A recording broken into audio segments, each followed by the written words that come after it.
சாய்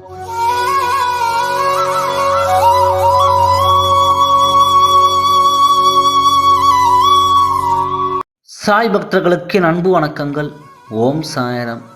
என் அன்பு குழந்தையே, வாழ்வில் எவ்வளவு கஷ்டம் வந்தாலும் உன் மனசாட்சிப்படி நடந்து கொள். இதுவும் கடந்து போகும். சிக்கல்கள் என்பவை ஓடும் ரயிலிலிருந்து பார்க்கும் மரங்களை போன்றவை. அருகில் போனால் அவை பெரிதாக தெரியும்.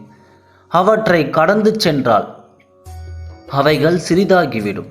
இதுதான் வாழ்க்கை. என் அன்பு குழந்தையே, உன் விதியை நான் மாற்றுவேன். நீ கண்களை மூடி அமைதியாக இதை கேள். நல்லதே நடக்கும். நீ உன்னுடைய துன்பமான காலங்களில் கூட புன்னகையுடன், தளராத நம்பிக்கையுடன் எதிர்கொண்டு பார். உன்னுடைய தடைகள் அனைத்தும் வெற்றி படிகளாக மாறும். அதை பின்பற்றுவது சிறிது கடினமான ஒன்றுதான். ஆனால் அதை ஏற்றுப்பார். உனது துயரங்கள் அனைத்தும் காணாமல் போகும். பல ஏமாற்றங்களால் நீ மனம் வருந்துகிறாய். வருந்தாதே. எல்லாவற்றிற்கும் உனக்கு நிச்சயம் பதில் கிடைக்கும். உன் வாழ்க்கை ஒளிமயமாக மாறும் நாள் வெகு தொலைவில் இல்லை. வாழ்க்கையில் போராடும் குணத்தையும் தைரியத்தையும் பெற்ற உன்னை எப்போதும் நான் காத்து அருள்வேன். தாமரை மலர் எப்போதும் மலர்ந்து உள்ளது போல் உன் வாழ்க்கையில் எல்லா சுகங்களையும் உனக்கு அளிப்பேன். நீ நினைக்கும் எல்லாம் உன்னை வந்து சேரும் நாள் வந்துவிட்டது. நிச்சயம் கூடிய விரைவில் உன் கைகளில் இருக்கும். நீ எதிர்பார்க்காத உன் எதிர்காலம் வசந்தமாக அமைய எல்லா சந்தோஷங்களையும் பார்க்கும்படி உனக்கு செய்தேன். அன்பை ஏங்கி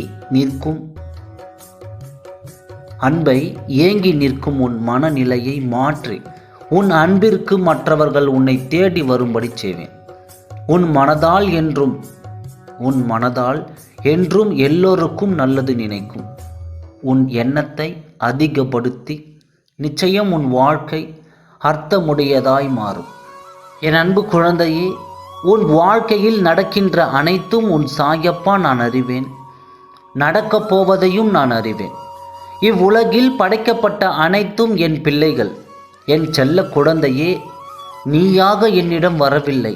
உன்னை பறவையில் காலில் கட்டிய கயிற்றைப் போல நானே தானே உன்னை இழுத்தேன்.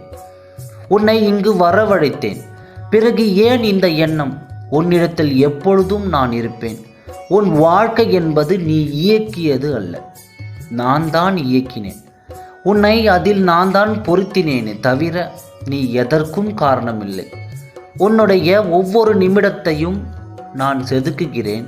நீ எதற்கும் பொறுப்பல்ல. நீ சிரித்தால் அது நானே, நீ அழுதால் அதுவும் நானே. உன் வினையைப்படி நீ அனுபவிக்கிறாய். உன் துக்க நாட்கள் முடியும் தருணம் இது. உன் காலங்கள் வசந்தம் நிறைந்த காலங்கள். தென்றலாய் மாறும் காலத்தை நீ தொடப்போகிறாய். அதனால் உன் தந்தை அனைத்திலும் நீ சுகம் பெற விரும்புகிறேன். அதற்கு சில அறிவுரைகளை கூறுகின்றேன், கேள். அகங்காரம், மற்றவர்களின் வேலையை உன் வேலையோடு ஒப்பிட்டு பார்ப்பது போன்றவற்றையெல்லாம் நீ கைவிட வேண்டும். நான் கூறுவது போல நீ நடப்பாயானால் உன் வாழ்க்கையில் நிம்மதி கிடைக்கும். உன் வாழ்க்கையில் நீ வெற்றி பெற நம்பிக்கை என்னும் இவற்றை நீ பழக வேண்டும். என்றும் நான் உன்னுடன் துணையாக இருப்பேன். ஓம் சாய்ராம். நன்றி, வணக்கம்.